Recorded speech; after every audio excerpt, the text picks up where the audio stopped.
السلام عليكم أقارتي ميل باجوكتين ومركلي مقال عصب ku eegi doona wararkii ugu dambeeyay suuqa kala iibsiga iyo akhbaaraadka xilligan suuqa laga diiwaan gelinayo walkar oo dalabyo ka helaya Sacuudiga iyo kooxda AC Milan xilli Arsenal iyo Chelsea ay si baan ugu dagaalamayaan John Duran oo Aston Villa Napoli oo doonaysa markaan Alexander Garnacho xilli kooxda Chelsea ay laacib ka doonaysa kooxda Deportivo La Coruña Barcelona oo ka fakaraysa qaadashada Isaac xilli Al Hilal ay doonaysa markaan ninka lagu magacaabo Darwin Núñez Dortmund oo laacib Chelsea ka tirsan markaan heshiis la gaartay iyo Arroqo oo u cadeeyay Barca inuu baxayo haddii muuqaalka ka shaqo garay kanaalkana subscribe noo saar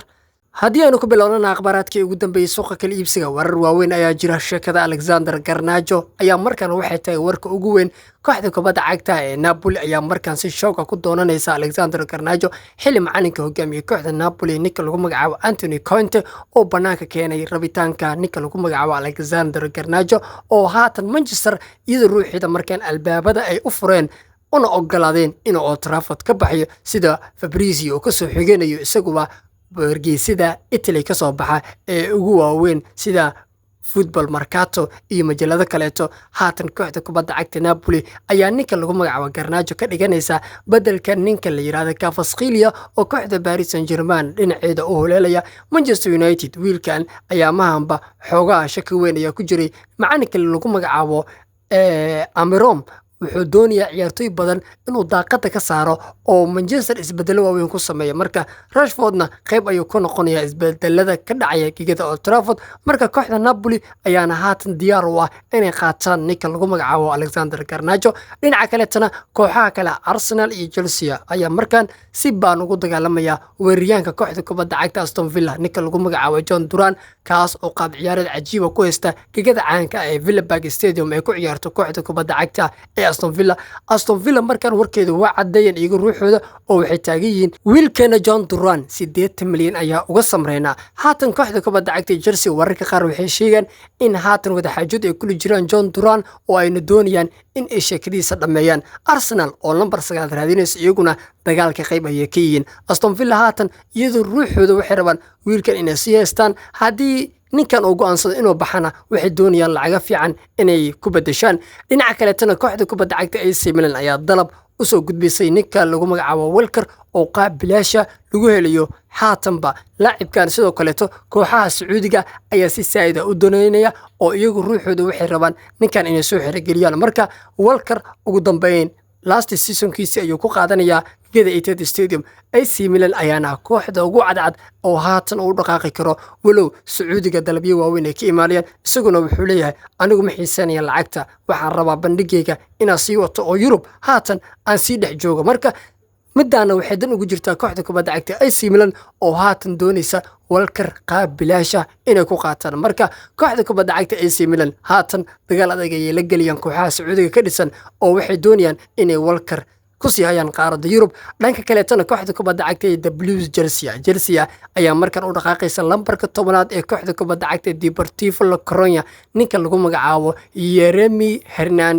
Yeremy Hernandez ayaa markan kooxda Chelsea daneynayaan oo waxay rabaan in ninkan Stamford Bridge ay keenaan walow haatan dagaalku kali ay ku yihiin Chelsea macalinkooda ninka lagu magacaabo Enzo Maresca ayaana haatan ka shaqeynaya sidii ninkan loo keeni lahaa qalcadda caanka ee Stamford Bridge marka Deportivo La Coruña wiilkeeda markan Chelsea ayaa u soo tafaxiidanaysa oo doonaysa markan inay soo xirigeliyaan marka The Blues Chelsea suuqa kalena way ka doonayaan ha ka reebin wiilka Deportivo haatan ay ka rabaan lambarka 10aad u xiran ninka lagu magacaabo Yeremy Hernandez dhinaca kale kooxda kubadda cagta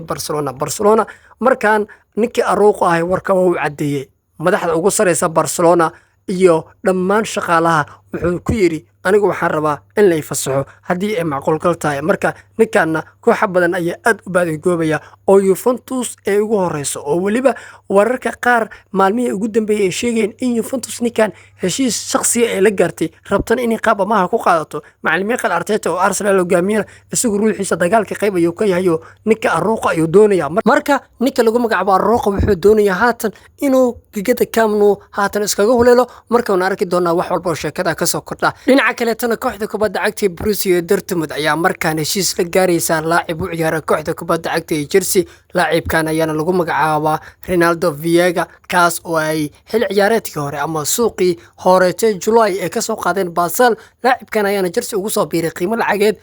oo 14 milyan. Haatan kooxda kubadda cagta Dortmund ayaa heshiis la gaartay, waliba waxay doonayaan qaab amaah inay ku qaataan. Chelsea diyaar ay u tahay ninkan in dhanka ee Signal Iduna Park ay u fasaxaan. Marka macalinka lagu magacaabo Enzo Maresca markaan ciyaartoy badan uu Chelsea ka faaruujinaya, ninkan ayaa qayb ka noqonaya, waana ninkan lagu magacaabo Ronaldo Viega. Haatan laacibkan dhanka iyo Dortmund ayuu kusii wajahayahay. Sidoo kaleeto Dortmund iyo Lazio ayaa ku dagaalamaya ninka lagu magacaabo Chouameke. ninkan ama Chouameke ayay markaan isku hayaan. Labada kooxood ee Dortmund iyo Lazio kala ayaan haatan u kala bartamaya sidii ninkan ay ku heli lahaayeen.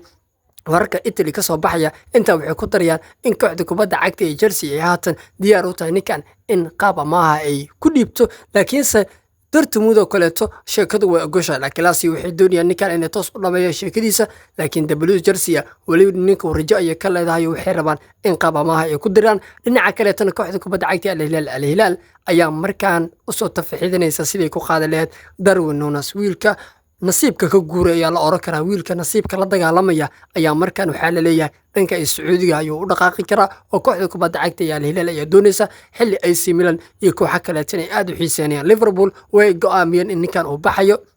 sheekadana way soo afjareen. marka laacibkanna haatan kooxaha Sacuudiga waliba kooxda ugu weyn ee lagu magacaabo Al Hilal ayaa haatan doonaysa laacibka cajiibka ee xulka Uruguay, walow goolasha nasiibka ku dhalilahay oo salaheynba waa Darwin Núñez. dhinaca kaleetana kooxda kubadda cagta Barcelona ayaa markaan ka fikiraysa haddii dhaqaalaheedu